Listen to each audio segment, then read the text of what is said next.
They call this place Weirdo Beach. I don't know, it ain't that weird to me. Oh, yeah. I get around. All right, give me a characterization of your childhood. I was the total opposite of what I am right now. I was quiet, withdrawn. I read a lot. I wrote poetry.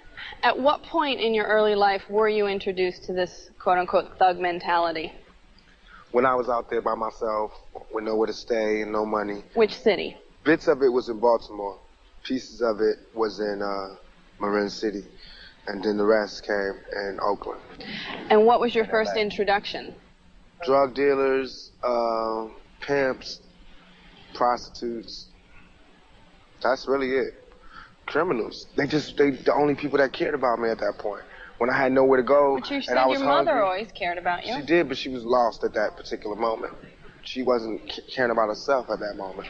And what was that like, to have a mother who was addicted to crack? I love my mom. She the bomb to me, so I know love she all is her now, mistakes. but what about then? It was hard. It was hard because, you know, she was my hero. And what did you do when you stopped going to school? I only had 2 jobs ever in my life.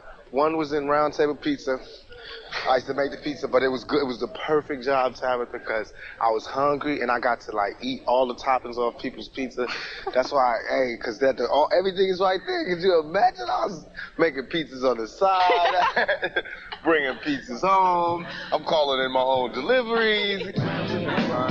Hello? I'm saying, we on Venice Beach. That's what you're supposed to do. I've been in jail for 11 months, Tabitha. You got to let me get a look or something. Do you think it's important to tell your fans that it's not cool to end up in jail? I don't have any problem telling people it's not cool to go to jail, because I've been there and it's not cool. He is out on bail pending his appeal.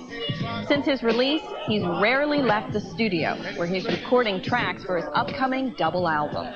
Please, you got to keep your head up. Hey, don't film this though, man. It's private, man. So just tell me how you've been feeling with all the stuff that's been going on the last couple of weeks. Good, relieved, happy to be home. It's a trip when you know that last week you were in jail and I was in this little cell and it was real dirty and I didn't have any hot water and dudes were telling me when to shower and when to eat and all of that. And then the next week I'm up at Monty's with champagne and filet mignon and lobster and shrimps. Did you ever feel like your life was threatened in jail? By the guards, not by the inmates. And they just did everything they could do to try to break me because I used to talk a lot of, coming out of jail. No, not you. I know. It's hard to believe, Tabitha, but you just got to picture it. But, they would say things, because they would call you, jail was the first place and I can go, and they just went, as soon as I got there, they went, there he goes. And he goes, who? And he goes, there's the rich nigga.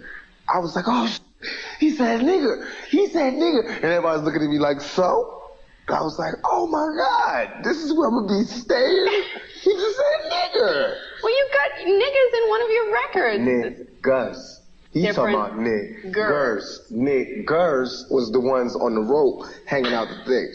Niggas is the ones with gold ropes hanging out at clubs. Well, maybe not everyone's aware of the differentiation. They don't have to be. Everyone, if you're not a nigger and you don't use that word, you don't have to understand. Word. It's just not one of those things. How did you meet the girl involved in the alleged rape? I met her in a club. Some guys introduced me to her.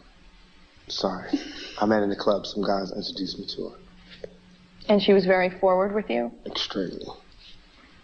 And what happened? She did some things.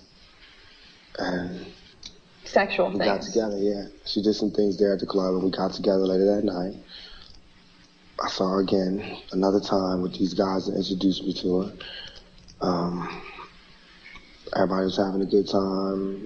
Didn't do anything sexual, they just having a good time. Me and her went in there, she gave her a massage, came out, went to sleep, woke up. She's screaming rape, rape, I raped her, and the next thing I know, I'm going to jail. So in your opinion, there was no truth to the sexual abuse charges? Not on my part at all. If you could go back to the night when the sexual abuse occurred, is there anything that you would do differently? Yeah. What?